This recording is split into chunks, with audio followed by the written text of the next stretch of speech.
Hello, everybody, and welcome back to Talking About Birds, the only Cardinal podcast more sad than Emo Night at Busch Stadium.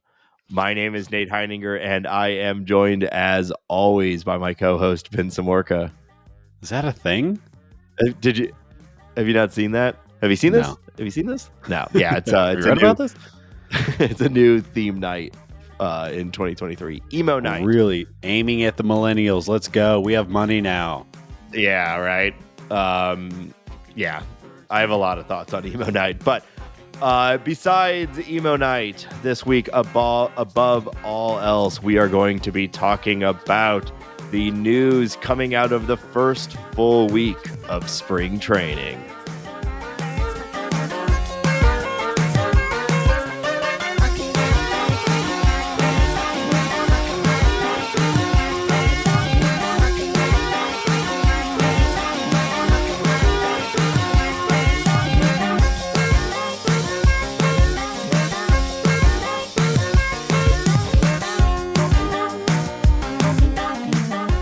If you have an idea for the opening bit, tweet us at Talk About Birds. Hambone, we've got a lot to talk about as always. We've got a full week of spring training. We've got Cardinal news. We've got takes. We've got hot takes. But first, can you even realize that this week, this is our 1 year anniversary of starting this show. Wow. Yeah. The show nobody asked for and doesn't want. Yeah, right. Yeah, nobody needed this. We needed this. Nobody else did. And we made it a year. Yeah, episode 52 is underway. It's happening. I mean, there's a chance we don't finish this episode. So let's not count our chickens before, the eggs and so on and so forth. You joke, but St. Louis is currently under a tornado warning, and it's starting to look pretty gross outside. So, but you know what? Thor himself cannot stop this from happening. Thor himself. We will finish this episode. Did you see Ant-Man yet, Nate? Are you freaking out about Quantum Mania? Kang. I cured my Quantum Mania a few years back, but it was of course replaced with Goremania. Of course, which I'm feeling it's resurfacing this year. Yeah. You look terrible. But it's bad. The boils are the worst part. Yeah, that's a new disgusting. Yeah. But no, I've not seen Ant-Man yet. I'm a little behind on the current wave of Marvel movies. Yeah, too much. I like them as much as the next person, and I tend to eventually see them all. But what we kind of do is let them stack up a little bit, and then we'll watch like 3 or 4 in a week or two. And I kind of like it that way because they're pretty hit or miss at this point. And so if it's like one of the bad ones, you can kind of wash it away really quickly with one of the probably good ones, and you take it all in as like binging a TV show rather than like a full feature film experience. Sure. But I don't have like a particular drive. It's been going for so long now. I mean, I think like a lot of people, I feel a little bit of the Marvel burnout, even if like I recognize that I enjoy them when I'm watching them. Yeah. I have nothing to add to that, but I like the shows too. There's just so much of it, and now there's so many Star Wars also. So how do I keep all my Marvels and all my Star Wars and all And I've been watching Star Trek Lower Decks, which is fantastic. So, I'm full of content right now. All my space themed content. It's really cool.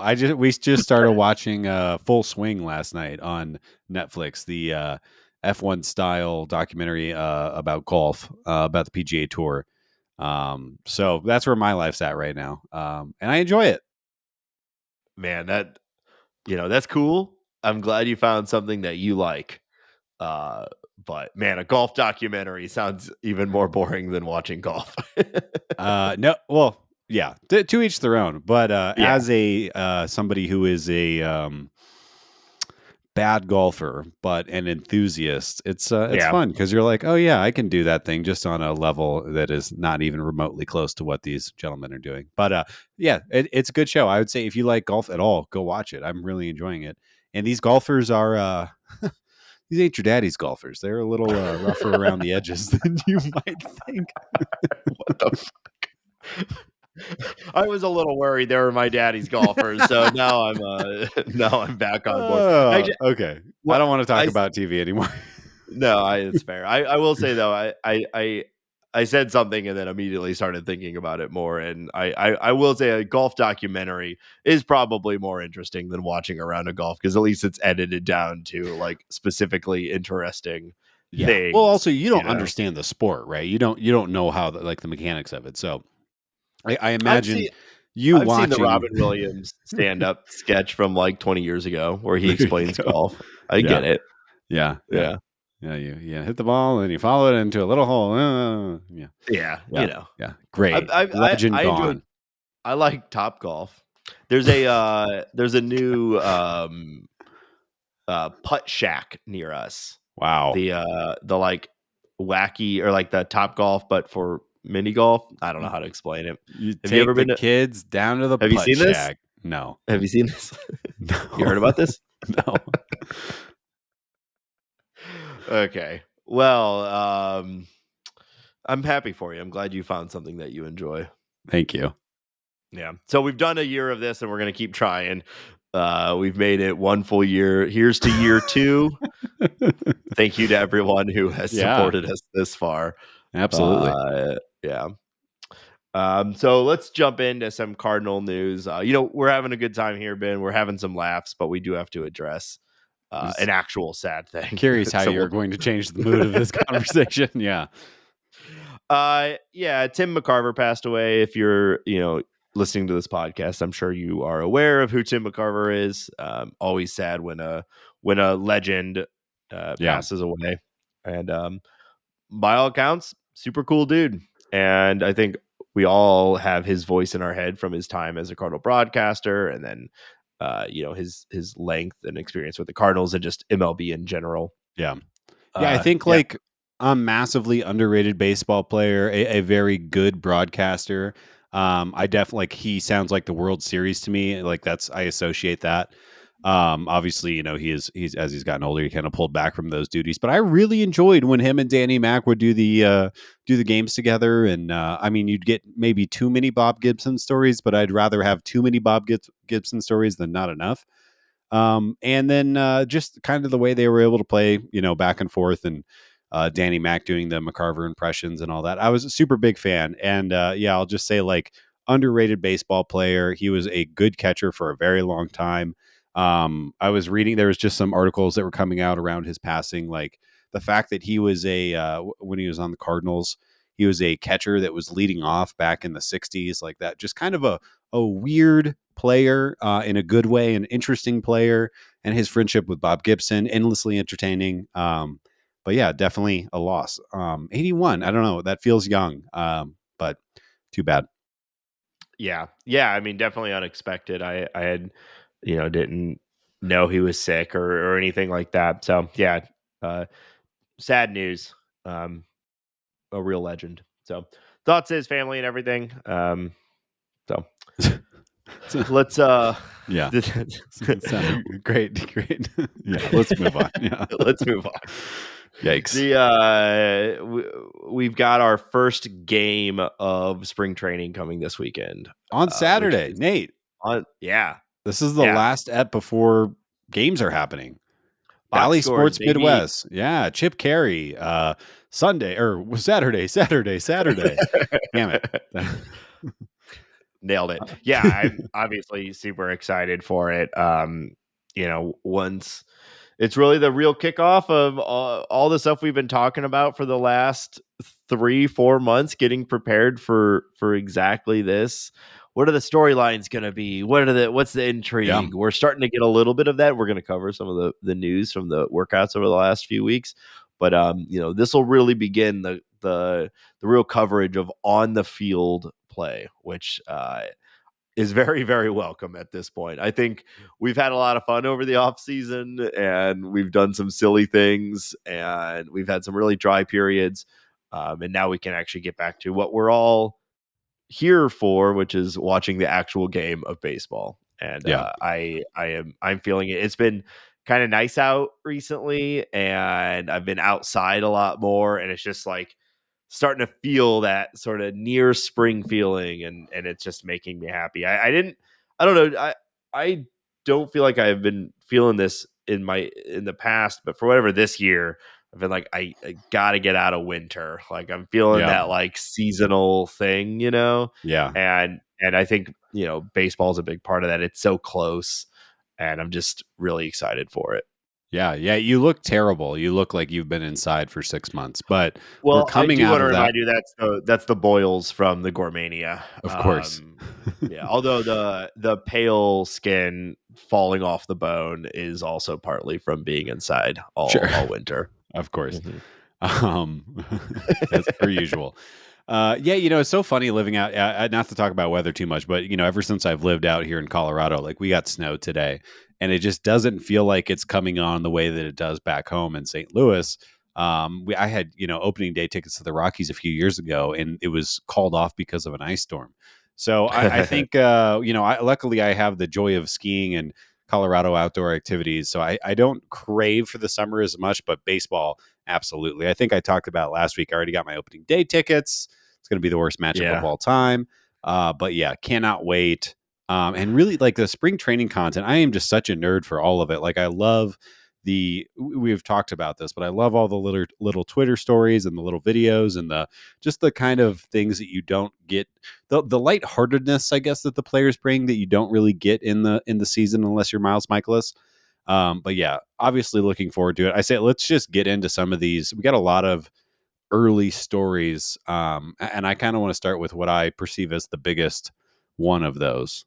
Yeah, absolutely. I do want to say real quick though, I saw a video of the cat, Yeah, Jimmy the cat, just going yeah, into the clubhouse, arms spread open, and he was acting like he was just like smelling the locker room and how nice it was. yeah. And I was like, baseball's back, baby. Just sweaty men Yeah. smell, and I bet it would not yet, it's yeah. that clean locker room smell. I don't know. Doesn't Arenado get there at like 3 a.m. and like take a Gatorade Probably. shower and then sweats everywhere? He's probably a smelly person. Yeah, Yeah, let's go into your what are your hot topics? we got to talk about Uh Tyler. I think yeah, Tyler O'Neill has got to be the biggest story coming into spring training. Not only does he look like a Greek god, like this is it's ridiculous. I can't believe how massive Can he you I is. didn't think you could put more muscles in those areas. He looks uncomfortable. He's never moved like a normal human moves because Yeah. he's too yoked, and then coming into spring, I'm like, that wasn't your problem, buddy. It wasn't that you weren't yoked enough. You didn't need to come in even more intense. But Well, you and he know, was talking about in the offseason, like, I'm getting more flexible. I'm getting leaner. I'm getting, I'm trying to get ready for the entire season, blah, blah, blah. And, there's guys like Tyler, he probably lose weight as the season goes on because it's very hard to yeah. keep that kind of muscle playing 150 games. So maybe that was it. He was kind of building up for the summer. But yeah, just based on the interviews that he's done on the radio and other places, I did not expect for a small mountain to walk in. Like he can't even fit in his shirts. Which I'm sure Tyler is the type of guy to, he probably wears a large, but he orders a medium. And that's, Yeah, if you got it, flaunt it. I'm not here to judge him. yeah. Like, if I could swap arms with him, I would. I just wouldn't be able to type on my keyboard. But Imagine just swapping arms too. You like I feel like I would go to scratch an itch and accidentally like knock myself unconscious. you're found on the ground 2 hours later. Yeah. Yep. So okay, we can judge this man's body as as two pasty, flabby jerks can judge him. But what I think is more interesting is that he has his eyes set on the center field job, and I think Yes. before he showed up, this podcast probably would have said it's Dylan Carlson's job to lose. Maybe Lars is a real option there. Tyler's a great backup. But he is not only is he saying he is only taking reps there so far. He is playing center field for Team Canada in the WBC. So he's doing everything he can to take that job. I don't know exactly the motivation other than the fact that center fielders probably get paid a little bit more. I think Tyler probably thinks very highly of himself, and he probably thinks he would be a very good center fielder. He was a center fielder in the minors for a very long time. But it's very interesting. And I think the most interesting aspect to that is that Dylan Carlson is, I wouldn't say he's on a shaky position in the roster, but the thing that makes him valuable is the fact that he can play a very solid center field defense. If Tyler can prove that he can play somewhere to the degree that Dylan can play, I think it's fair to assume Tyler's bat is going to have a better year this year. Like, or if I was to place a bet right now on how the year was going to go, that is probably the bet that I would make. So it's interesting for Dylan, is I guess what I mean to say. It makes Dylan's spring and season a little more murky than I would have expected a week ago. Well, it was a week ago where we talked about, we were kind of thinking of the team as tiers of players, and certain tiers were definitely starters. Just where they were starting was in question. And we had Dylan Carlson in that A tier of, he is certainly a starter, just like where was in question. And now, today it's like, is he a locked in starter? It certainly feels maybe not. Feels like O'Neill and Marmol would not be talking about like the center field um, competition as much if there wasn't a legitimate chance that Tyler O'Neill or Nootbaar could be the starting center fielder. It does open things up. Obviously, if you don't have Dylan Carlson as your starting center fielder, you can do Nootbaar in left or right, and then any number of all the other guys that we want to see get reps in left or right, like a Jordan Walker or Alec Burleson or Juan Yepez. But it is also, I think, a little bit of like, I'm coming into spring and I'm shooting for the top. Yeah. Like, what player wouldn't want that to be their narrative coming into spring? Sure. I will say, like, to part of what you said on whose bat is better. I think what we learned last year and 2021 is that, 2021 is that a healthy Tyler O'Neill is a good Tyler O'Neill. If you go back and look at the stats from last year, like, he was generally very effective when he played, and his problem was that he just didn't play. And so if you've got him coming in healthy this year, I think it's absolutely a fair to say he's a more offensive talented player than Dylan Carlson as it stands. And Yeah. And Dylan Carlson is on the short end of the splits. He crushes left-handed hitters. He hasn't really shown that he can hit right-handed hitters consistently. And to me, that, like, if you have Tyler playing center field, Lars or whoever in right field, it opens up the door. Like you're talking about Alec Burleson, why would he not be starting against right-handed pitchers at the very least to begin the season with Dylan's? I think I just looked it up. Dylan has a 686 OPS against right-handed pitchers in his career and 869, nice, against left-handed pitchers in his career. So that kind of, to me, if we're talking about left field defense, I would take Burleson's potential bat against right-handers over whatever Dylan Carlson is bringing to that equation in left field specifically. Yeah. I don't know. It's that being said, like you said, it also has to require of like Tyler O'Neill actually being able to play center field. I think maybe I think I'd almost be surprised if he doesn't do a good job at that, because he is he's Gold Glove winner. He's super fast. He's done it in the past. It would not be surprising to me. It's not like we've never seen him in center. He's Right. done it.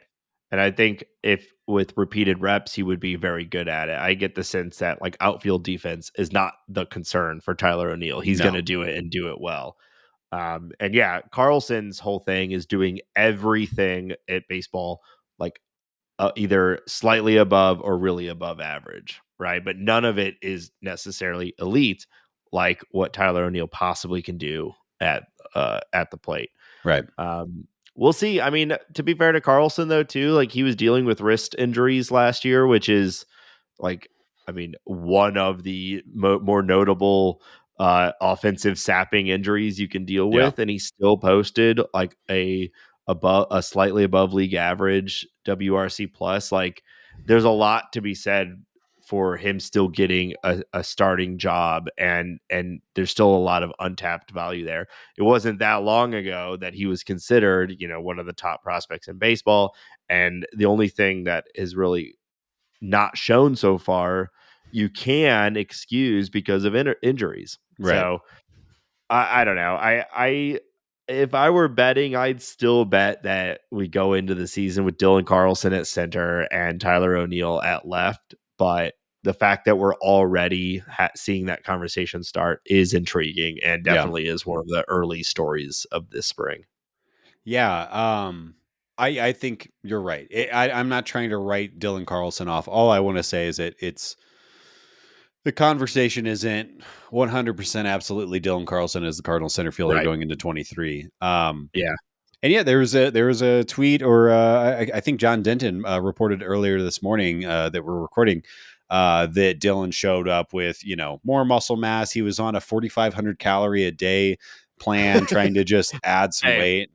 I know my first thought to that is like, this guy's got to eat 4,500 calories a day to gain weight. Like I'll switch him spots. Also, just go to the donut shop, man. It's not that hard. Like I know you probably want to stay healthy while you're gaining weight, but whatever, played out. Just do your thing. yeah, if you were like medically prescribed to eat 4,500 calories a day, what is Yeah. your approach to that? Are you doing the donut shop, or let's say that budget is less of a thing. Yeah. Uh yeah, probably lots of meats and carbs is where I would be. Yeah, If the cakes doctor and was pies. like, "Ben, you have to gain weight or else you're going to die." I'll say, "Doctor, I think I can do this." And Yeah, yeah, with breakfast just pizza, probably sandwiches. lunch pizza, Yeah. Oh yeah. probably a Yeah, little dinner pizza. pizza. Yeah, Yeah. just take a pizza to the dome. That's, there's Mhm. vegetables in that. Um It's considered a vegetable, or at least it was at one point, right? You For say school pizza's lunches. considered a vegetable? Yeah, look this up. It's not like my personal opinion. It was like in the 90s. I think it was like the FDA Ah, for the uh how we classified school lunches for yeah. kids in order to say that it met like the dietary needs of kids. Pizza was at one point can like legally considered a vegetable or something like that. It's you That know. that I'm not surprised to hear that. That makes a lot of sense looking around at where we are today. Yeah. Yeah, yeah. I think there's a joke in Parks and Rec, some conglomerate is arguing that napkins are a vegetable. Um, so just one step away. Makes sense. All right, moving down the list here. I want to talk. You never want to get too excited about these best shape of their life tweets, right? But this is what we have. It's really early, and I think Marmol is saying that plus other things. And Marmol, when interviewed this last week in spring, he singled out Nolan Gorman as somebody who showed up with a body and swing transformation they were hoping to see this winter. So if you haven't seen pictures of Gorman, he definitely looks a little bit slimmer. The tree trunks are slightly less trunky. Which I Wow. think makes sense. I think if you're going to try to play second base every single day, which I assume is his goal, it only makes sense that you'd want to be a little quicker, a little slimmer, just to hold up better. So that's interesting. Take that for whatever it is.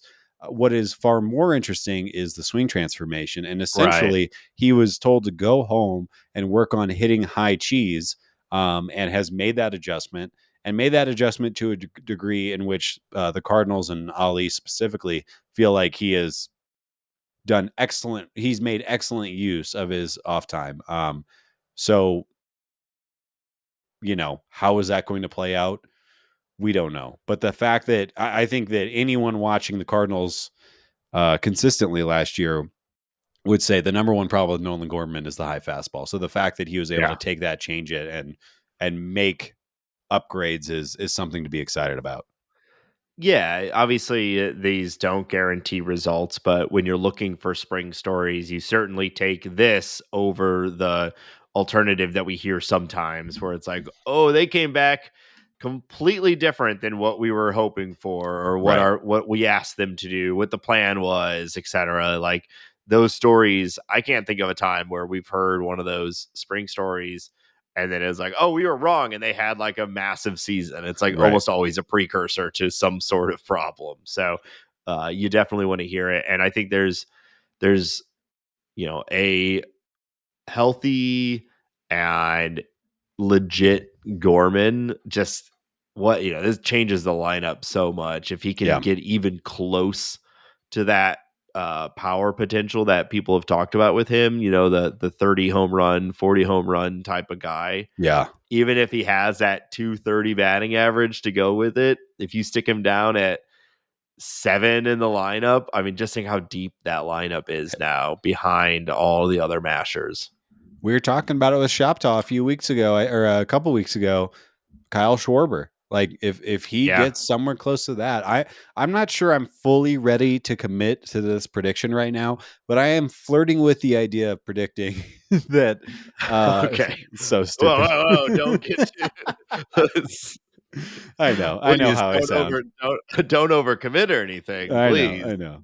But I'm flirting with the idea of potentially predicting that Nolan Gorman is going to be the home run leader for the Cardinals this Okay. year. And I think I Well, think I have to I'm talk. sitting here on the edge of my seat, just I know. waiting for the chance for you to possibly make this prediction. But now I get it. You've not made that prediction.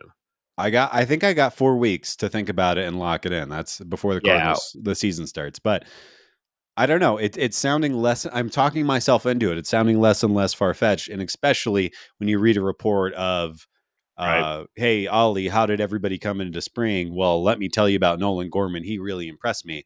I don't know. It's starting to fuel the fire of my potential prediction Wow. outcome.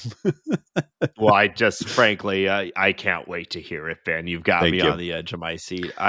We haven't really talked yet about how we're going to do that. Last year we did preseason predictions where we basically did we broke it into two camps of like if the Cardinal season goes really well, these things will happen. Yeah. And if the Cardinal season goes really bad, like these things will happen. These are Yeah. indicators of a good or a bad season.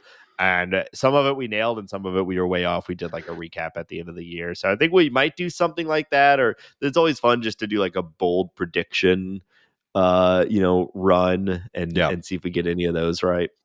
Well, So here well I'm hinting at my potential bold ooh, prediction for a couple of weeks later. wow. Yeah. Wow. I'm gonna steal it. I'm gonna go first and Damn it. yeah, but I'm excited too. So Yeah. what else are we looking at? Drew Verhagen. He tells the media that he is working on incorporating a true four-seamer into his pitch arsenal and shifting away from his traditional two-seam sinker.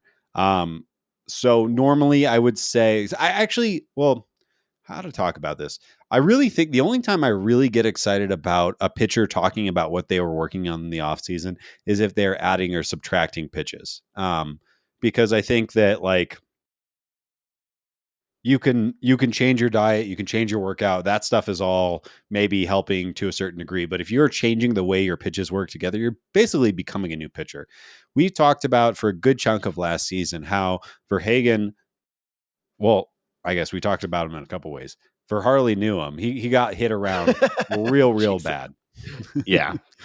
But we also talked about how great that curveball is, and that curveball should be Right. better. It's super high spin. It breaks like crazy. That should be an effective big league curveball. And another thing that we know is that a great way to use your curveball is with a four seam fastball. You throw your four seam fastball high in the zone. You throw your curveball at the same arm angle in the same slot, and those two pitches are 3 feet away from each other, different speeds, and it is highly effective, especially coming out of the bullpen. So I am kind of marking this down as something I'm going to be watching in spring. I think this is a real change that is actually going to. I mean, we got him for another year. He's here. I think this Right. is a reason to not grown when Verhagen comes out of the bullpen here in spring, and something like I said, it's a real change that we can actually watch and track and hopefully Yeah. see success. Yeah, hopefully. I mean, we're gonna need to see it, and likely quickly. I was frankly a little surprised that he's still on the team, and this is something that I guess, yeah, gives you hope and maybe a little bit understanding of like why they will continue to take this flyer on him, because not a lot to take away from last year that in any realm of positivity. Looking at the numbers here, over 21 and 2/3 innings, he he had a hot negative -0.6 Fangraphs WAR, Yeah, and an XFIP of 5.5. Yeah, he got to hit around about a 17% home run to fly ball ratio.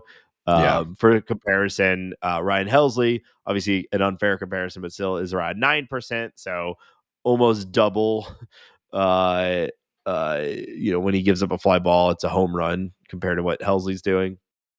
So nowhere to go but up from here for this guy, and hopefully we see that. And yeah, I mean, obviously it's going to take, when you're getting beat around that much, it's usually not small adjustments that need to happen. It's usually yeah, something much bigger, and maybe a whole new pitch is exactly that. yeah, yeah. Oh God, I'm dying. Cool. Let's other guys who are big, tall, strong men who are adding pitches. Jordan Montgomery says that he's bringing his slider back to his arsenal, something that he used early in New York, kind of moved away from. Really was curveball, changeup. The Cardinals obviously brought that fastball out of him a little bit more, and now he's bringing back the slider. We talked about all off season how the Cardinals' biggest problem was K per nine. I think that it's either going to be Jack or Jordan, Jack Flaherty or Jordan Montgomery, who are going to lead the Cardinals starting rotation in K per nine. And I don't think that Jordan Montgomery is sitting there thinking, "Ooh, if I add a slider, I'm going to over time increase the Cardinal starting rotation K per nine." But I do think that this is a move towards additional strikeouts, another weapon, and something that I don't know. We like Jordan. Yeah, I am excited to see how this works out. I mean, who doesn't like a good slider? Like, I'm wondering if this guidance is something that is coming from himself, and he just feels like, I want to bring that back, or was it something that like Dusty Blake identified and said like, go and work on this in the off season? But Yeah. yeah, I mean, So to add a little, basically what he said, and I wouldn't be surprised. Maybe we'll learn more as time goes on. But basically, what he said is, I'm really good at spinning pitches. I have great spin rates. Why don't I throw another pitch that spins quite a bit? Um, Makes sense to me. yeah, 1 + 1 logic track. = 2. Yeah. So yeah, looking forward to that. Yeah, we could really use a elite Jordan Montgomery this year. So it'll be interesting. But of course, the downside with a slider, if you mess it up, any of these breaking balls, if you mess it up, you're just putting it on a tee for someone. So Oh, hopefully it's not too much learning on the go. yeah. Hopefully that all gets ironed out quickly here in spring. But yeah, I wouldn't be surprised if we see a spring game where Montgomery's throwing just, slider, slider, slider, slider, and we Yeah. get a real quick idea how that looks. All right. One other pitcher I want to talk about, Zach Thompson. We've been talking about, well, why didn't the Cardinals go get Andrew Chafin shaped reliever? Well, it's Yeah. because Zach Thompson is being slated for the bullpen. Yeah, not surprising though, right? I mean, we know he wasn't going to be in the starting rotation, and he was really good last year, so he probably doesn't really need to be in the minors. I guess you could argue that he should start in the minors and be stretched out as the sixth starter.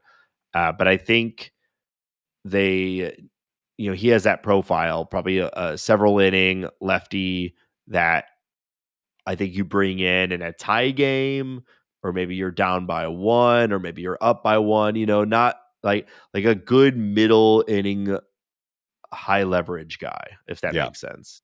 Something Yeah. that I the mean, Cardinals really struggled with last year. Remember, a lot of the games in the middle of the year that really went haywire is because we had no one who was competent after like the fourth or fifth inning to get to Gallegos and Helsley. And Thompson was part of that solution last year, and it makes sense to me that he Yeah. kind of repeats that role. And then, inevitably when the starting rotation begins to fall apart, maybe we see him stretched out further and he gets another shot at the starting rotation. Because I think a big takeaway last year was like, damn, Zach Thompson is really good, and I'd Yeah. love to see him in the starting rotation. But I understand like current use case. Yeah, and I think if the Cardinals want to do the thing where you have to be in the bullpen for a year or two before you get in the starting rotation, that's worked for them in the past. And I definitely have memories of Zach Thompson coming out of the bullpen last year and that velo being like 98, 99 and hitting 100 a few times. Like, not everybody can do that. And if you have a lefty that can come in, like you said, pitch multiple innings, get their velo way, way up there in triple digits, like that's worth its weight in gold, especially if you think you have 6, 7 starters already kind of ready to go. Yeah.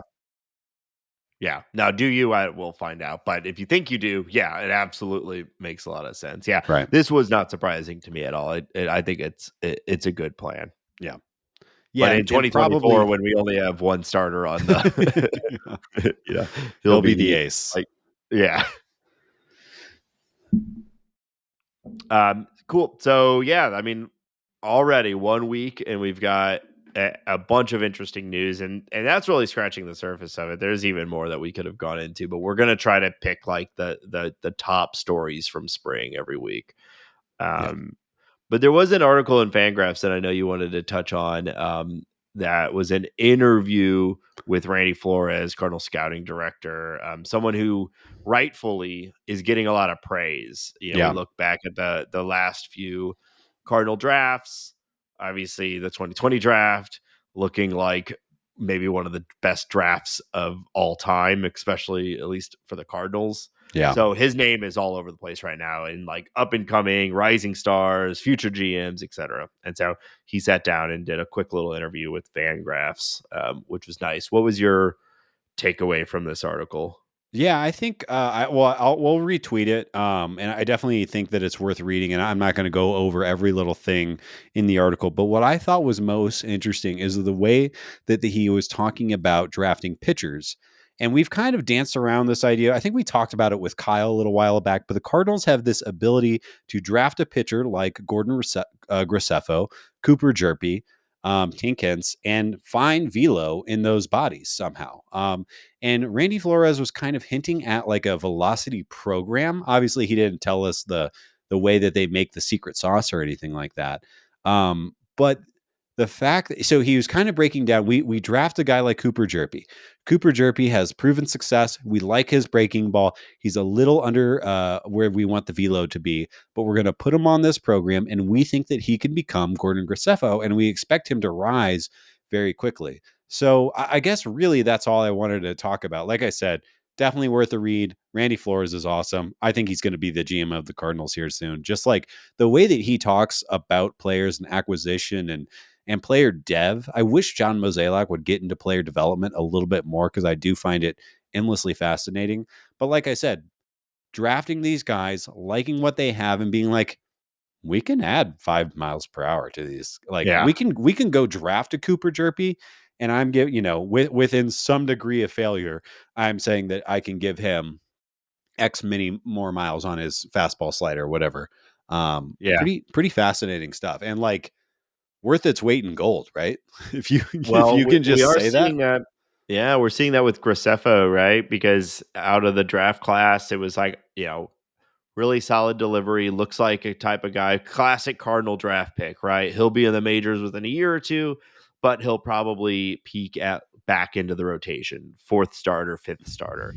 He'll be a valuable big league piece, but he's not going to necessarily, compete for any high honors. And then now all of a sudden, you start to see Graceffo starting to, climb his way up these prospect lists, and you Yeah. start to see scouts writing like, hey, maybe there's a little bit more here than we thought there was.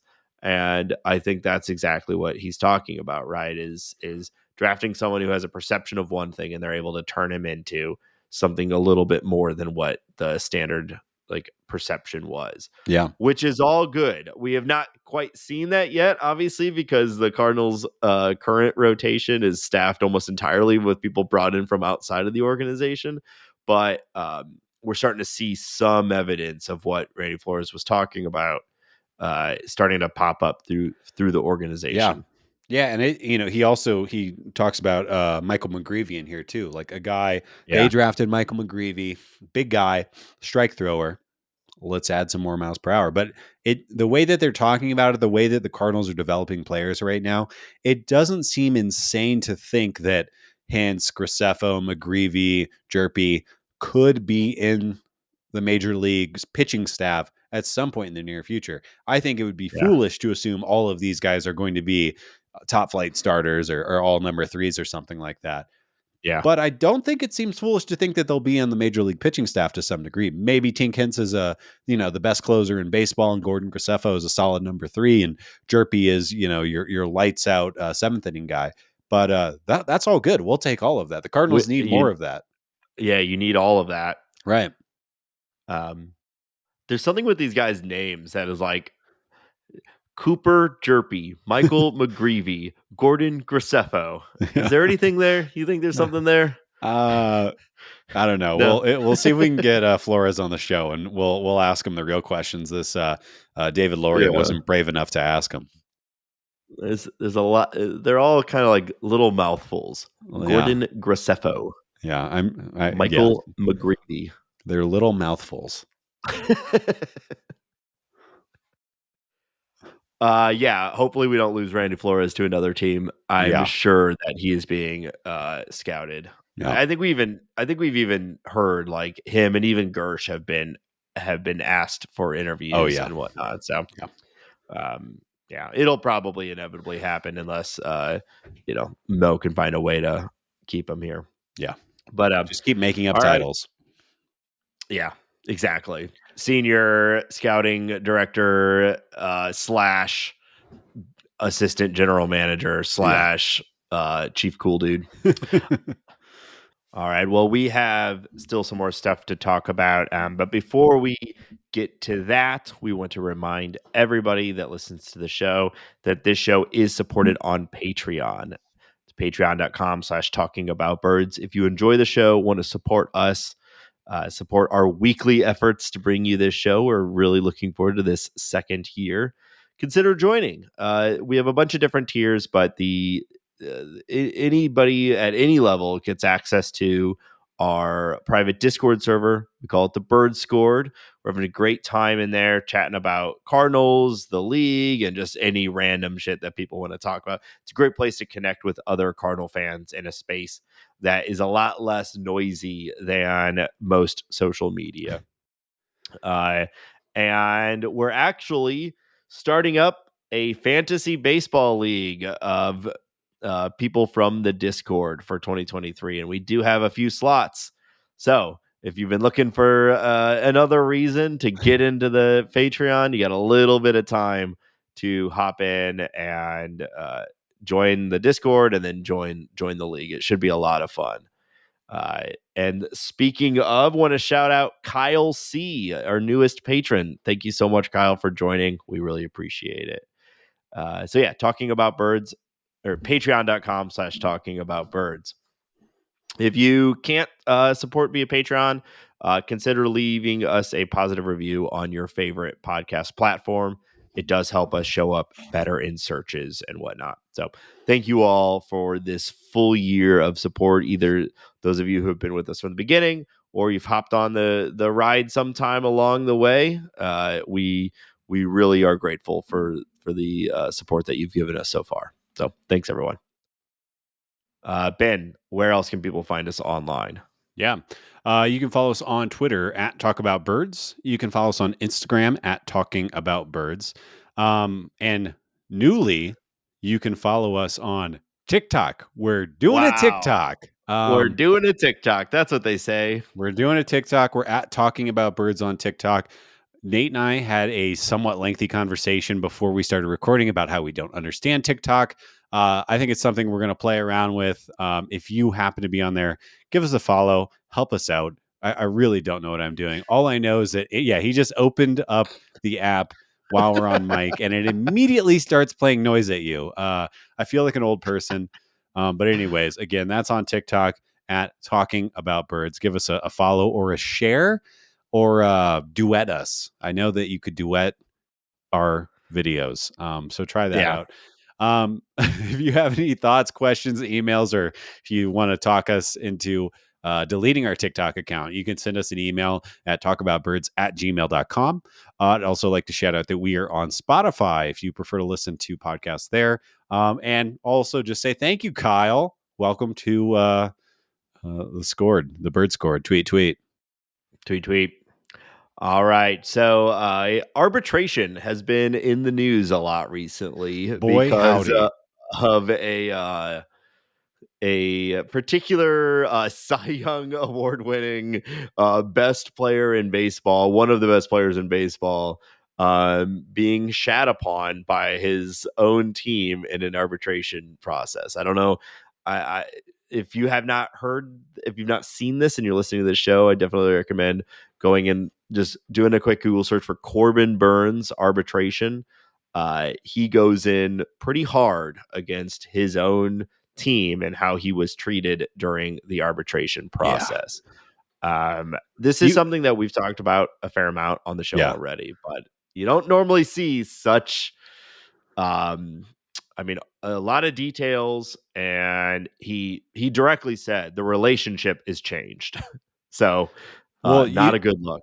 you could tell he was mad because he starts this conversation off with being like, "Yeah, so I spent all of Valentine's Day away from my wife and on a plane and getting yelled at about how I caused the Brewers to miss the playoffs and stuff like that." And it's a flawed system. The system is bad. It's also when you're in a situation where you're arguing with over $750,000 with the best pitcher in baseball or the top 3 best pitcher in baseball, however, you want to split these hairs. I mean, that's a bad system.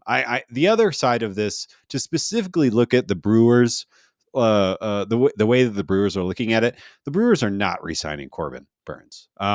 Whether he loved playing there or not, Corbin Burns is going to be offered a contract that starts with a 3, and it's going to be over many years. And the Brewers just aren't Yeah. going to do that. So I understand why they would do what they did. They won the case. I think that is the more shocking thing: is how can you put up the type of seasons that Corbin Burns has put up over the last 3 years and then lose an arbitration case when the money is so small?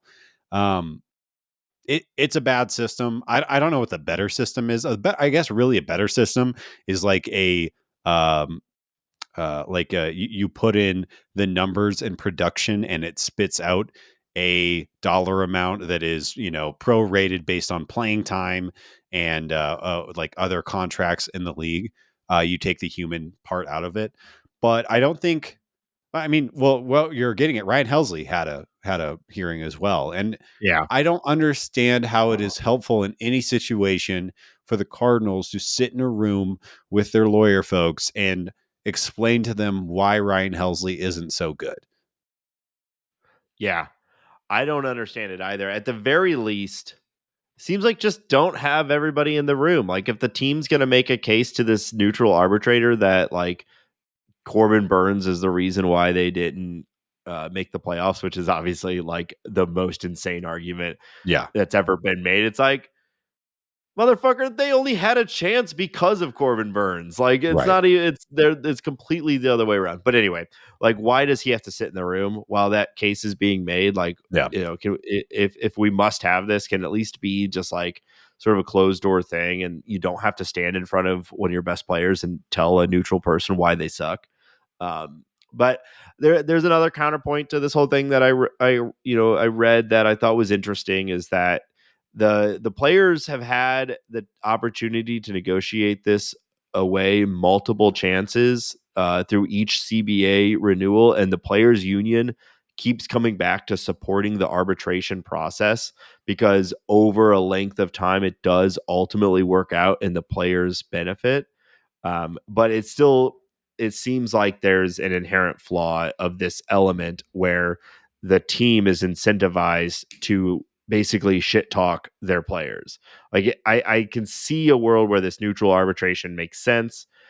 And there was even there's been proposals in the past to make it just a truly data driven decision, and that was turned down by the players union. So Yeah, there's something that they like about this opportunity to sort of argue the case. And I imagine that's because players want to be able to have that other side of the argument where they can say, we're not just good on the field, we are team leaders. Here's where we are sure. inspirational players. We've done XYZ. We're the face of the franchise. They want that opportunity to be able to argue their intangibles. And so then the teams are using it to argue counter their intangibles. Like, I understand how you get in this place, but it seems to me that both parties should be striving to get rid of that section where the team shit talks their favorite player. It's just like Yeah, it's so stupid. And we can see, you'll have players that say, oh, it's business. I get it. But there's no way anyone's walking out of those things feeling really happy to be a part of this team and really proud of their work when your boss just argued how meaningless you are to some judge and it cost you $1 million. right. Like, it sucks. Yeah, and I think like the like maybe Ryan Helsley is a little more ready to deal with it than Corbin Burns is. And maybe, Mookie Betts was happy to go to the arbitration table and Bryce Harper wasn't. And it's hard to tell. And I think that you're right. Like arbitration has been good for some players, especially the high end players. Nolan Arenado received some very large arbitration Right. jumps. Juan Soto, Mookie Betts, pretty much all the players in that realm make really, really good money. The most players, though, are arguing about a few $100,000. And I'm not saying that the team should just throw that away, but I'm saying when you are looking at somebody like Corbin Burns, who you think is, well, is the best player on your team going into 23, Ryan Helsley, who well, you don't know with closers, but you can bet to a very high assurance that he is going to be your best bullpen arm. Well, let's make this guy happy. How is this little amount of money worth pissing off a player? And there was conversations as well about at the arbitration table or before the arbitration table talking about extending Ryan Helsley. Focus Yeah. on that, and then like if you give him 800 grand now, maybe that saves you X million down the road because he's more willing to negotiate with you. I don't know if any of that's true, but that's a bet that I would be Yeah. willing to make. That being said, that's why I'm not a business analyst in a MLB front office. Yeah. And that's not what the Well, owner wants to hear either. But and the counter argument that the ownership group will make every time is it's not about Ryan Helsley, him individually. It's about setting the precedent of the new floor for salaries. If sure. they say like, okay, yeah, Ryan Helsley, it makes sense. Yes, you were awesome. We'll just meet your demands. Da da da da. You've now established sort of a new floor for that level of pay, and the next guy who comes up and reaches that level will say, well, I'm here. I'm better than Ryan Helsley now.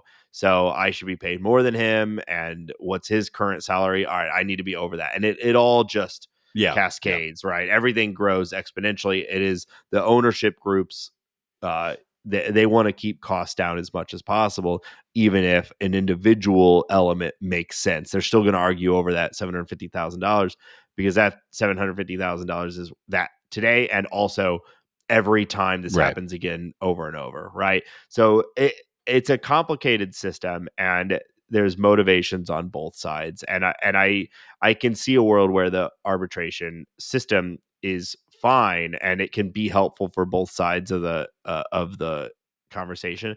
I just can't understand this part where they have to be sitting in a room together where the teams are incentivized to tell them how bad they are. Like, just get rid of that, make it like Yes. a sealed affidavit that you supply to the judge, and the judge makes a neutral decision uh without it, and they just go to Corbin Burns and they say, hey, great season, judge ruled in the team's favor, here's your new salary, we love you and you being a part of our team, it was up to the judge, Yeah. and sure, maybe some of those files get leaked at some point and there's some bad blood or whatever, but like, that's a maybe. You know what is definitely going to be bad is if you every time you have to say that stuff in front of them every single time. Yeah. So I don't know if my solution is the solve or not, but like I think that's the thing they got to fix is get them out of the room from each other, bashing each other like that. And I'll tell you what, I think that's probably a fine idea. But if my agent is in there arguing and I lose the arbitration case, I'm going to ask what was said in there and why did I lose? Yeah. So Right. I get what you're saying, but I don't know if there's a good way. Like I said, I think we should leave it up to computers. Yeah. It'd be a lot easier though to just say it's business if the agent's just like, it doesn't matter. Don't worry about it. Like, just move on. But I'd be like, well, you work for me. Tell me. Yeah, of course. Because I'm petty and I would want to know. And I bet most athletes would be like, no, I want to hear exactly why they took money from my family. Phrase it like that. So yeah, all that to be said, Ryan Helsley, he filed for $3 million. Team filed for 2.15. Team won. And Genesis Cabrera, who also finished his up. This one a little less surprising. He filed for 1.15. And ended up getting 950,000. Not super shocking. Genesis had a not his best year. Really hoping for a bounce back for him. That guy's got so much arm talent. Like it would not be surprising to me if he was just lights out this year, or if he bounces his way out of the system. Like he's just one of those dudes. But yeah, Cardinals and Arb is all done. We're all signed up, so that's great. Moving down, the last little Cardinal item I wanted to talk about before we get into league stuff. Scotty Rolen is going in with a Cardinals cap. This podcast predicted it. We saw it from a mile away. It almost made sense, but we knew. Well, I had talked to Scott Rolen, friend, personal friend. Yeah. I'm kind of a mentor to him. We had talked, and wow. I had been provided assurances that it would be a Cardinal hat. So it's really important. And no, it's exciting. Of course it is. I think we both agreed it was like trying to be objective. It just made the most sense, when you win a World Series, it really helps the conversation. Yeah, exactly. Yeah. So yeah, it's really cool. I mean, it's just fun to have more Cardinal representation from our lifetimes in the Hall of Fame too, so I'm excited. Well, I know. And I was kind of thinking about this more like 30,000 foot the other day, but in 5 years, we'll have Albert elected to the Hall of Fame. Yeah. Very likely Yadier Molina will be in 5 or 6 or 7 years. I would say somewhere very close. And then not too long after that, I'm of the opinion that we'll be talking about Nolan and Goldie. And we'll have the same conversation as if, assuming health and assuming that those guys trend the way that they are projected to trend. I mean, Nolan's one of the best third basemen of all time. And we've talked about how Goldie is just pushing in for that Hall of Fame every year. He's just making it more and more obvious. But it's going to be kind of crazy. We're going to have, a decade plus of Hall of Fame celebrations and retired numbers and red jackets and all this great stuff. It's kind of a wild time right now. I think Arenado might play for another 10 years though, right? So it might be 15 plus years before we're actually talking about an Arenado induction. Yeah, that's fair. And Goldie also could play for another 5 to 6 years. I'm already on the extend Goldie train. Like I think just do it. Just give him 3 more years. I don't know exactly what it looks like, but keep the guy a Cardinal until he wants to be done. Yeah, and I think that they will. I think I don't know. I think the only thing that's preventing that would be his own performance. I think as long as he is productive, I think the Cardinals will extend him. We've seen them willing to do that for these types of guys. We obviously just saw them extend. They keep extending Wainwright. They kept extending Yachty till he was done. Like, I think they'll do it for Goldie as long as he's still productive. Yeah. Because obviously, extending a starting pitcher is an easier decision to make than like a middling first baseman. So he needs to keep it up, which I think we both expect him to. And I suspect that Arenado and Goldie will both retire as Cardinals. And unless there's some significant performance drop off, I think they'll pay him. So, but yeah, I agree. I mean, having we'll look back, and we talked about this a lot last year, so this isn't like a new take, but it's just fun to already start to reminisce about the 2022 Cardinals. Has had 4 Hall of Famers Yeah. in its on its team, in its infield or including DH, right? I So, mean, Lars Nootbaar too. So really 5. oh, of course, yeah, and I'm really banking on that mid career explosion. Tyler O'Neill's going in the Hall. That's an Paul DeYoung interesting got rid question. of the leg kick. Who's the most likely Cardinal under 28 who could be in the Hall of Fame right now? Is Tommy Edman the answer? No, I don't think so. He's I gathering mean, WAR like a crazy person he is. and He is. productivity. It's a tough question to answer. That's obviously like there's such a combination of peak and sustainability that you Yeah. need to get to like to be there. I don't know, man. It's hard to think of any. I'm like so cautious to put that tag on anyone. I Yeah, guess yeah. like Tommy Edman is, accruing WAR at a rate quick enough. I just worry about like what does a 35-year-old Tommy Edman look like? Yeah. Is he a lot of his value comes from that speed. Yeah. So No, I'm uh, gonna. I think Gorman's gonna get to 500 bombs. That's that. yeah, I'll ship that right now. He's the youngest. He's got the most time projectability. Gorman's getting a 500. wow, I Yep. love it. All right. Him, Walker, and Wynn are all gonna hold hands and just walk into the hall together. If Walker doesn't make it to the Hall of Fame, I will feel robbed. Yeah, what a bust. Yeah. All right. Let's check in from around the league. You've never said that before. I'm trying out new buzzes, No, it new was good. stings. It was good. Yeah, that I felt stung. Yeah, Yeah, let's start talking about the league. Frankie Montas, remember that'd Cardinals be bad for you. legend. Say what? It'd be bad for you to be Oh, stung. because I'm alert. Yeah. Frankie Montas will undergo shoulder surgery on Tuesday and is likely to miss all of 2023.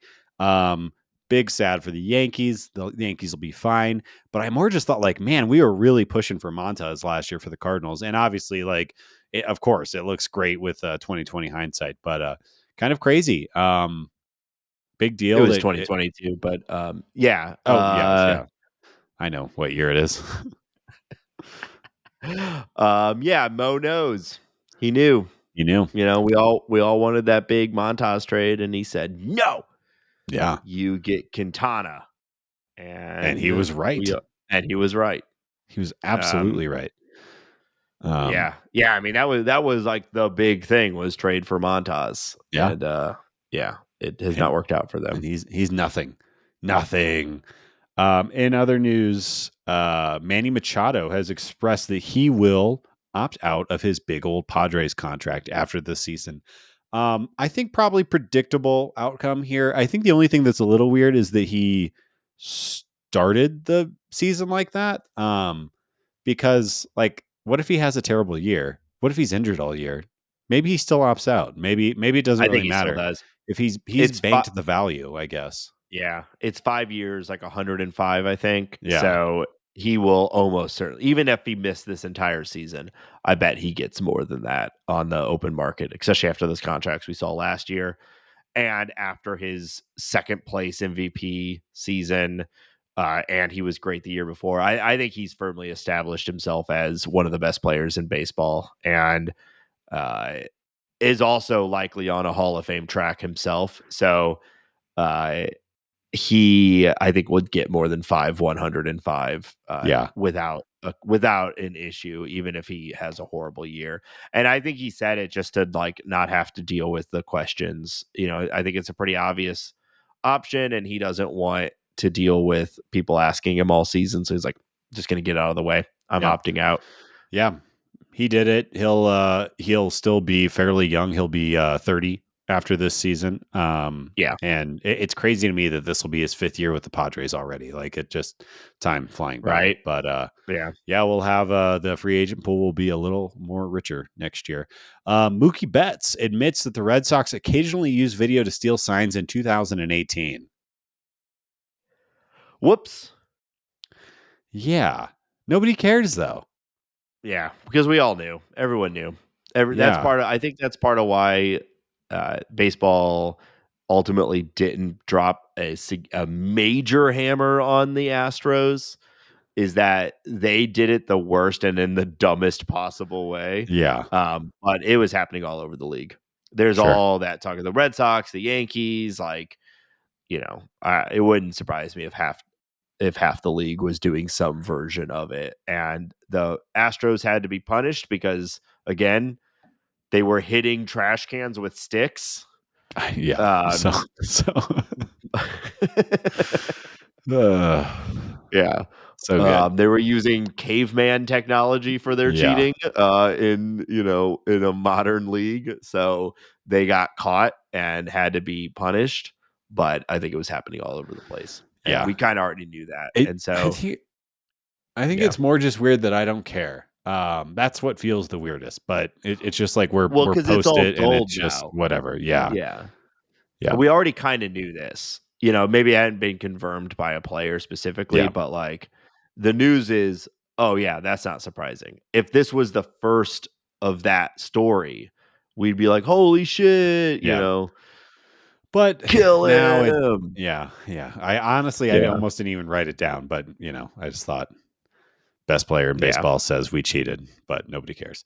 Anyways, Steve Cohen was doing an interview in spring training, and obviously, he's kind of the talk of baseball right now with him kind of slam dunking on the luxury tax threshold, and mocking other owners in a way that I find extremely entertaining. It is unentertaining in the fact that it's a billionaire kind of wagging his big stick around. But it Yeah. is entertaining in the sense that he's making other billionaires uncomfortable, which I do like. But he says in criticism of spending from other owners, I don't know if you've noticed, but Dick Monfort, owner of the Rockies, is extremely unhappy about the way he is spending money. He says maybe they should just take this money and say thank you, which honestly, it is like he's spending a bunch of money. Most of that money is going to these other teams that aren't spending. What is there to complain about? You guys, just like we were talking about the players that agreeing to arbitration, the owners agreed to this. Yeah. And the owners that are complaining are the ones who've already indicated too that baseball is a money making operation for them. Their intent is to turn a profit. And so, yeah, you would certainly think that they'd be happy about this because now they're turning more of a profit without having to do anything on their side. Yeah. Yeah, I mean, it's all just bullshit all the way down. I know. Steve Cohen is no hero. He sucks too. I think it is good that he's doing this, but I'm not like, oh great, Steve Cohen, savior of baseball. Yeah. Yeah. If you're a Mets fan, how do you feel about Steve Cohen spending? I think you could be ecstatic about it. Do you think that there's I mean, any like, I don't know. He spent so much money and they're still like, they're good. They're not great. I don't know. It's an interesting thing. Mets fans like to be, Mets fans, and pond scum. it's kind of like Cubs fans. Like some of the Cubs fans I know, they're like, "Oh, they won, now what?" Right, Just people yeah. like to be miserable. I guess. Anyways, doesn't matter. There's no pleasing anyone. I know. But yeah, I mean, it's also just hard to make a good baseball team, and It is. we learned for years that just buying players isn't necessarily the solution, and it might continue to be. Like this thing with the Mets, like they might lose. I mean, odds are the most likely thing is they don't win a World Series with any of these players, right? And it's not even like a mark against their team. It's incredibly hard to win a World Series. Yeah. And obviously, spending like that, it's a high risk, high reward because if these guys start to tank, there is a limit somewhere for Steve Cohen. He hasn't found it yet, but like there will be a limit. Yeah. Yeah, it's at some point we'll Yeah. find the bottom of the barrel. Speaking of dumbass owners, Peter Angelos, owner of the O's, the Orioles, who this podcast has definitely come to hate this season even more than we Yeah. already did. He meets again with the media and announces that the O's overperformed last year, and that does not mean that they are going to be doing any spinning to augment their team. Just because they played out of their shoes does not mean that we need to invest in the team, is what he said. He also mentioned that he thought that his organization was lucky of the timing of the pandemic because they had stripped their team down so low, they were affected less by other people. So two of those, I mean, those piss me off in different ways. Is one, not augmenting a team that played really, really well and has some really good young players, and they're minor leagues. The guys that are going to be coming up this year are going to be incredible. Adley Rutschman might be the best catcher in baseball, one of the best players in baseball, and they're just not investing and not making that team any better. And then bringing up the pandemic and talking about how you were lucky of the timing of it is maybe the most tone deaf billionaire thing I've ever heard in my life. Yeah. Yeah. Yeah. Just don't say that. Just don't say it. Yeah. Remember when a million American citizens died? Like, it was like super lucky for us. I was so glad Manny Machado wasn't on the team, so we didn't have to pay him that salary. What are you? Yeah. Who are you talking to? That really worked out for like, when you think about it, like when you look back, like it was kind of tight how that happened. Right. Yeah. Yeah. I mean, I don't know how these people are allowed outside. All right. Some good news. Anderson Comas, who is a White Sox outfield prospect, announces on social media and publicly that he is part of the LGBTQ plus community, and he is proud. And I say, hell yeah. This is a 23-year-old who's at the beginning of his career. It's not somebody who's about to retire. I think this is a big step for baseball. Hopefully the White Sox organization is behind them. But pretty cool. Good for Anderson. Yeah, wonderful. Really probably should have put this at the top of the show. It's a huge step for him, and so far it seems like it's been embraced and really just another step forward. And hopefully, this is the another step in the direction of people wherever they are can be whoever they are and feel comfortable with it. So, hell yeah, good for him. All right, now the part of this that everyone's been waiting for. We have We're the here. Conclusion of the free agent scraps, big money draft, aka FASBOOM. If you don't know, we a few weeks ago we drafted the remaining free agents, and the rule was that the cutoff was going to be in 2 days from us recording, and the total guaranteed money to the players that you drafted. That was the winner. Sorry, I explained that poorly, but I think I got it out there. So everyone has been drafted except for Jurickson Profar. But Nate doesn't care about that because Michael Wacha's deal just saved his entire year. Great job, What is Nate. it? 2000? What is this? 2017? Michael Wacha coming in clutch. Yes, for Nate H. So I'll go really quickly through my team. My team ended at it was $85.8 million. I have Nate Eovaldi, Michael Conforto, Brandon Belt, Brian Anderson, Elvis Andrus, and Danny Duffy. Recently, White Sox signed Elvis Andrus for 1 year, $3 million. What a bargain. And I had to look this up. Danny Duffy was signed in January to a minor league deal. Just nobody talked about it. So that is no guaranteed money. That does not count. Yeah. So that leaves my total at $85.8 million. Nate had selected Craig Kimbrell. Taylor Rogers really saved your season as well. Taylor Rogers got $33 million. That's huge. Gene Segura, Trey Mancini, and Michael Wacha. Michael Wacha got one of the weirdest deals I've ever seen, but it's guaranteed 4 years, $26 million. The way that this works is he's getting paid $4 million this year. He got a $3.5 million signing bonus.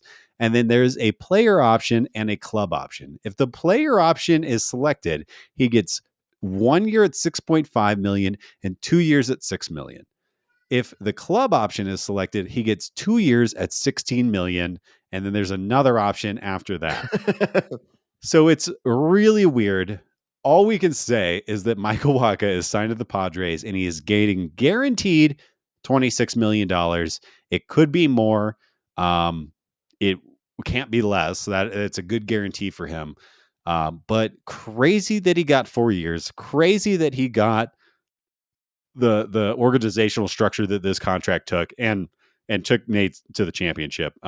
So Nate has $100 million. Profar hasn't signed, but it doesn't matter because he already won. So whatever Profar signs for is just going to be icing on the cake if he signs in the next 2 days. But congratulations, Nate. You did great. Thank you. You were saved by a My very awesome pick. strange deal. No, well, it's funny. My first overall pick, Jerkson Profar, did not sign. So I crushed you, I think is what you mean to say. I didn't even need a first overall pick. I I guess won by so. almost $20 million. So yeah, I think I will say it didn't go the way that I thought it would go. I definitely thought Danny Duffy would get a big league contract. I thought Elvis Andrus would get more than $3 million. And I definitely did not think that Michael Wacha would secure a 4-year contract. But here we are. It it's doesn't funny. matter. You have the biggest. Assuming we don't get a Profar signing in the next 2 days, you had the biggest contract with Michael Conforto's $36 million, which was also bonkers. Yes. So this didn't go in any way that either of us were expecting. Other than that, I of course expected to win, and I did. So humble and gracious in your victory too. Congratulations, you win. I hope we have another Phasmed next year. Didn't we bet something? I feel like we bet like donuts or something. We'll have to go back and listen. Sounds like something we would have said. Yes. I feel like it was also like $300 or something. Yeah. I'll Venmo you that right now, pal. Thank you. Yeah. All right. Well, we're gonna wrap up this episode. I got a new one here for you, Ben. So I mentioned earlier at the top of the show, Emo Night. It is a thing. Yes. It is a thing. They made a shirt that has Fred Bird looking like pensively over his shoulder, and it says "My Cardinal Romance." Obviously, a reference to My Chemical Romance. Yeah, I know. I have a lot of weird feelings about I never had an emo phase. Me neither. But I was very adjacent to it, especially playing music in that time period. Every show we would play, it was like us doing sort of like dance, indie rock, and then we'd play with like 4 emo bands. It was just like our entire existence was being around the indie or the emo scene, even though we were not a part of it. So I am like, it was a huge part of my life, even though I never truly connected to it. But I am really surprised that it has become the sort of like nostalgized target that it has. Like I've been seeing emo this, emo that all over the place recently. I don't know if anybody actually wanted that or if it's working, but there's definitely an attempt to the closest comp I can coming think after of is millennials. Well, I think it's kind of like the hippie thing. Where it's like there's a clear dress code, there's a clear time period, there's a clear set of music that was attached to it. Hippie obviously has the entire element of like peace and like the sort of social element around it. Emo didn't really have the facade of that. But the facade of that at least. Yeah. But emo doesn't really have that. But otherwise, it is like, it's like a clear moment of time that a music scene had like a physical representation. Well, so I guess I'm not that surprised, but I never really thought. Yeah, because I associate it with like a depression and bad camera angles and good hairdos. Like it is very specific, but I support it though. Like go be emo. Yeah, whatever. Yeah, whatever. It's all fine. I'm not complaining about it, but I'm just surprised. I didn't expect. I kind of thought like that version of it. Yeah. Like the scene had died. Like emo as a music scene still exists. Like there's post emo and stuff like that, and it's still happening. But I'm a little surprised at like the commercialization of it as a scene for selling nostalgia. But anyway, it also got me thinking. Yeah. Well, that's a wacky theme night. What other wacky theme nights might there be? Mm-hmm. And we're gonna play a little game that I'm calling Theme Night or Dream Night. And this is how this game is going to work. I have a list of nights. Yeah. You have to Yeah. you have to tell me, is it a real theme night? Or did you make it up? Yeah. Or did I make it up? Yeah. Was it a dream night? Okay.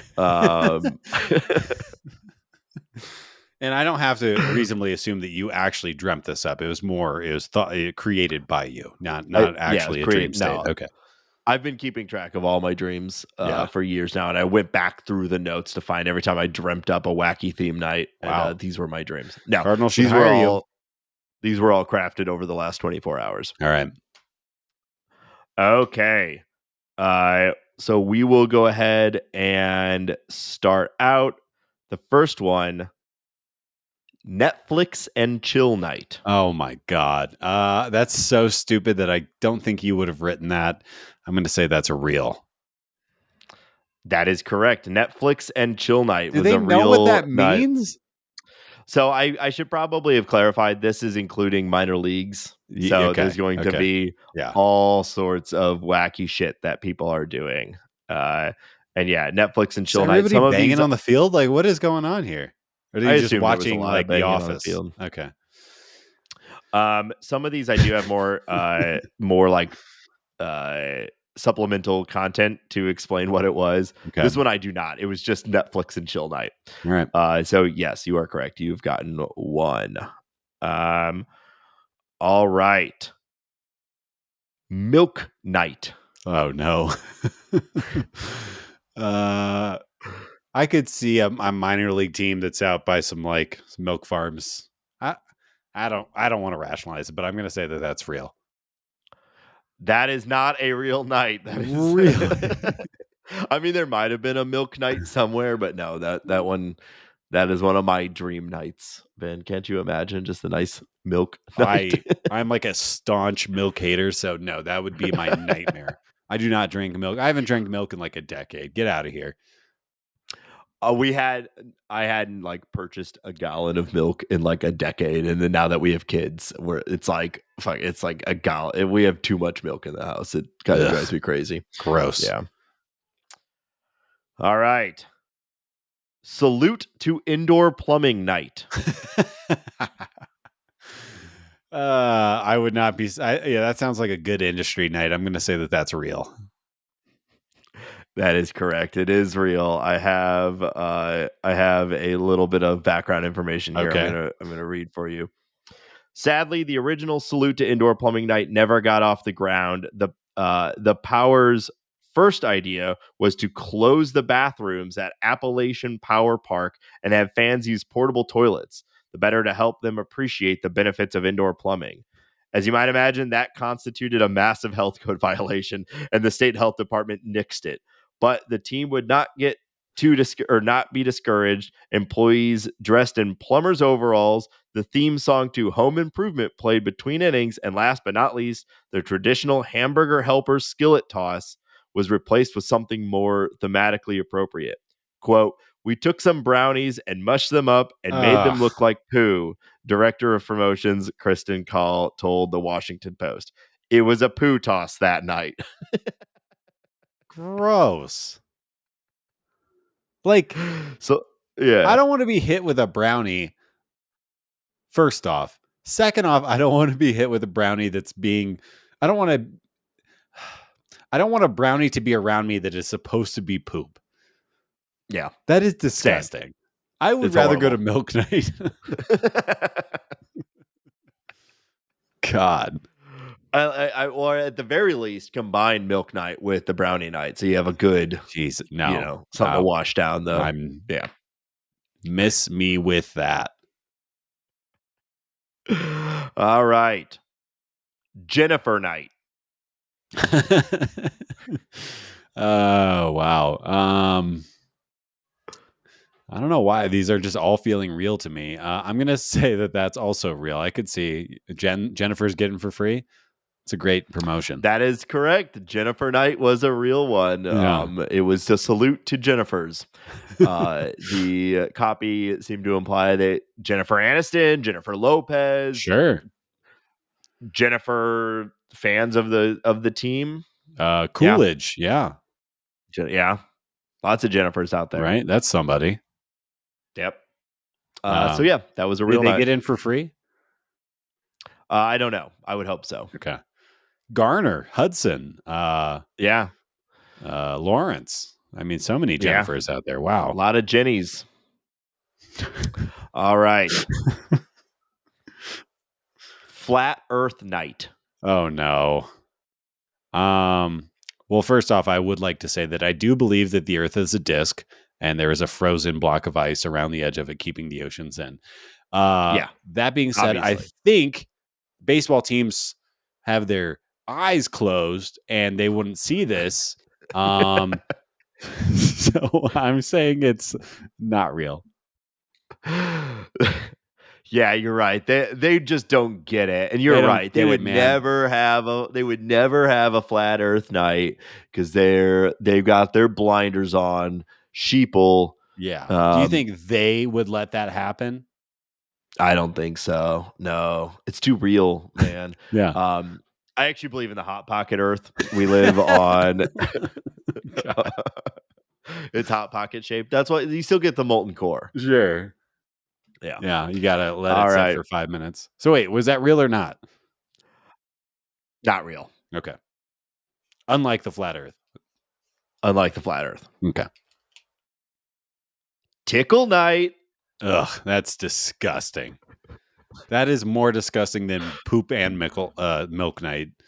But you think tickle night is more disgusting than poop night? Yes, I do. I do not want to be in a. I can't even talk about it. I don't want to be in a large group of people and tickling happening. But I think people are freaks, so I'm going to say that one's real. It is not real. Gotcha. God, thank God that is not real. That is truly horrifying to me. I had no idea you had such a tickle aversion. Oh my God. With a bunch of people? That's disgusting. Tee. Yeah. No, thank you. I used to be ticklish, but I got over it. That's the sick, next one. That's like the coolest thing I've ever heard someone say. That's sick. Really cool. All right. Halfway to Festivus night. Okay, people love Seinfeld. It gets the butts in seats. I imagine Halfway to Festivus happens during the baseball season. I'm going to say yes. You nailed that one, Ben. Logically thought through. Boom. Yes, halfway to Festivus night is a real night. All right, finally. Magnets. How do they work? Night. Which means that it is, at the very least, a night that is referencing ICP, if not directly affiliated with ICP. I mean, I guess it could also just be somebody in the front office being funny and they're giving a magnet away, which makes it more plausible. But I also know Nate has an ICP connection, so he could just have ICP on the brain.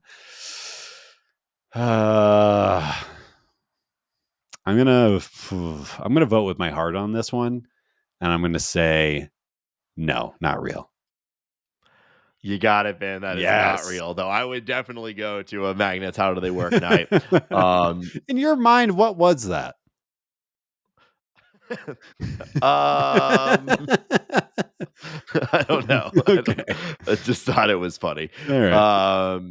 But definitely they'd be handing out magnets, and there'd be maybe you'd have some sort of thing on the Jumbotron explaining how magnets actually work. So for you, it's just knowledge transfer. It's about magnets. Yeah. Okay, cool. Yeah. Magnets, how do they work? Here's how at night. Wow. People need to know. Sure. It's a miracle. Hey, I'm buying a ticket. Let's go. Yeah.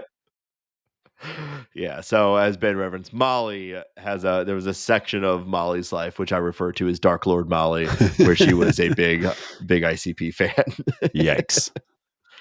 So, all right. Although Ben, you got... Well, I was just going to say, we welcome juggalos. If a juggalo wants to of listen, course. come on board. Yeah. You're all welcome here.